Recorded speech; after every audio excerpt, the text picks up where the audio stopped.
Guys, in today's video we'll talk about how to fix Instagram message problem.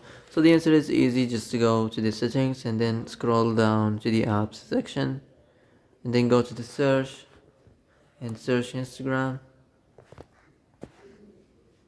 then go to the storage, and here you will find this clear cache option. Click on it.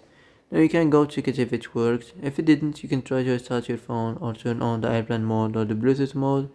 You can also try to clear data, but be careful.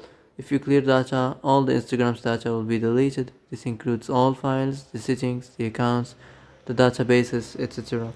So be careful if you want to clear your data.